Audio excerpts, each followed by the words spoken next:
ADHD affects nearly 1 in 14 school-aged children in South Africa, but many go undiagnosed, untreated, and misunderstood. For families who can't afford monthly doctor visits, red tape can make access to life-changing treatment nearly impossible. Today we're joined by Professor Renata Schoeman, who is a psychiatrist and head of the MBA in Healthcare Leadership Program at Stellenbosch Business School. She's here to explain the long-term impact of untreated ADHD in children, the urgent need for policy change, and what parents, teachers, and policymakers need to know. Dr. Schoeman, good morning to you and welcome. Thank you very much for your time. I think it's important to just start with the basics. What exactly is ADHD and how does it typically present in children, especially in environments like the classroom or at home? Morning, Iman. So ADHD is a neurodevelopmental disorder, and we diagnose it according to a strict set of diagnostic criteria which focus on symptoms such as inattentiveness, hyperactivity, and impulsivity, which is there since birth. It lasts throughout the lifespan, and it's also present in different domains, as you mentioned, in the classroom, in social circumstances, at home. So it might affect a child's academic functioning if they cannot pay attention, they cannot absorb material, they cannot follow instructions. So we have the academic fallout that we often see, but not necessarily, because you also have children with very good skills that can compensate. But we also see social and peer difficulties. They might be impulsive, they might bump into someone, they might say things, shout things out in the classroom, or just take decisions which is not necessarily the best, or thinking of the consequences. And then there is the busyness, the hyperactivity that we also often see, the fidgetiness, the running around in circumstances where it's not appropriate.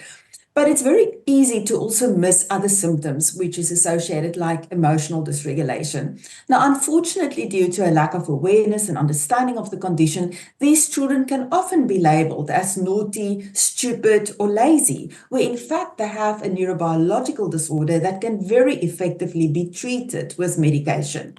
When it goes untreated and undiagnosed, children do not get the necessary support. And we often see then comorbid problems, which means they can develop poor self-esteem, anxiety, and depression, substance use disorders. And what was really for me sad is where they just fail to reach their potential and often drop out of the school system as well, or fail to realize their academic potential.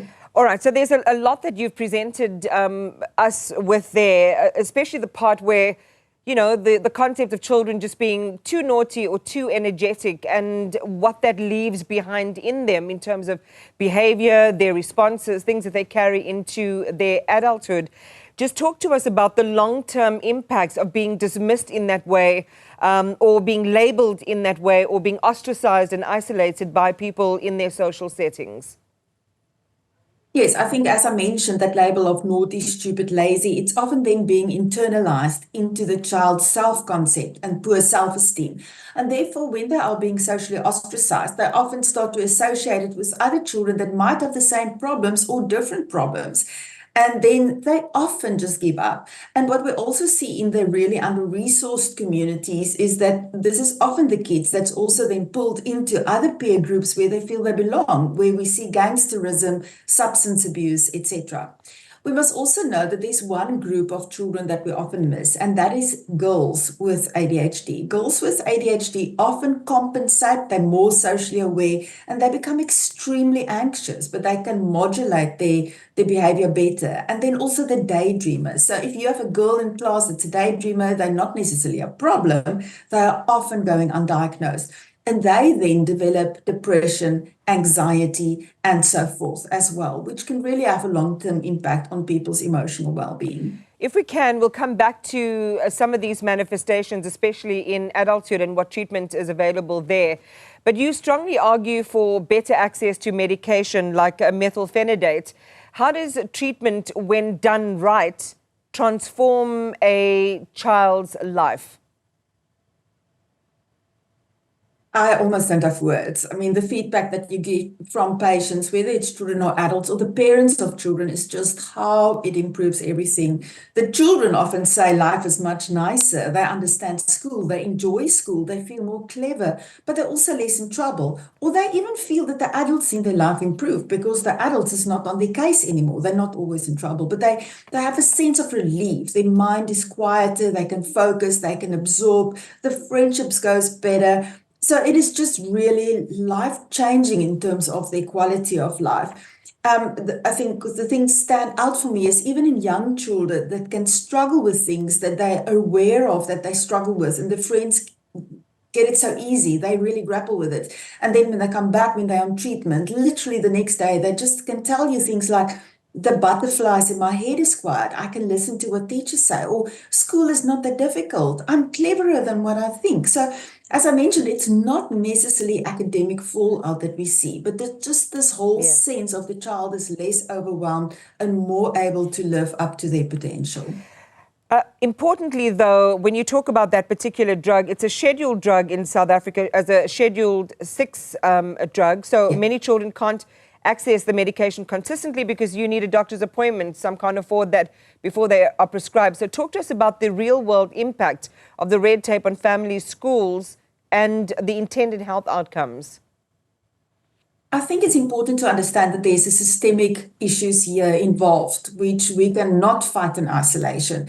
Everything from methylphenidate is not on the essential medicines list, so at this stage, the government is not obliged to have it available, and we see it in different provinces. When in some provinces it's available and others not. As it is currently a Schedule 6 medication, as you mentioned, you need a monthly script from doctors. Now, doctors try to assist by giving pre-dated scripts, but that means doctors is contravening the law at the moment. So we cannot do it and we should not do it. There's also technological tools available more in the private healthcare space where we can do electronic scripts that is available monthly, but especially in the public space. So already this is children that struggle to get access to mental health services. Now there might be some of the lucky few in the public system that get access to the diagnosis, but then they don't have the care because they get a script, but now they never get a follow-up script. The medication is finished at the end of the month. They cannot secure a doctor's appointment or they cannot afford a doctor's appointment. Even in people that can afford, maybe in the private system, I got an email 2 days ago from someone that read the article I wrote that said, this is my reality. I need to take 12 days leave a year. And my child missed school 12 days a year because we need to go and see a doctor for monitoring of the child, for weighing and measuring, just to get a new script. Now, it's important that we have to reevaluate the children, and we do need to measure their growth and everything, but monthly is really, really excessive. And if we can reschedule the medication, for instance, like they've done in certain states in Australia, where it's one schedule lower, we can then supply a child with a 6-month repeat script, as we do with other psychiatric medication like antidepressants, which will then mean only a 6-monthly doctor visit, which make it way more accessible, way more affordable, and the compliance and adherence to treatment much better.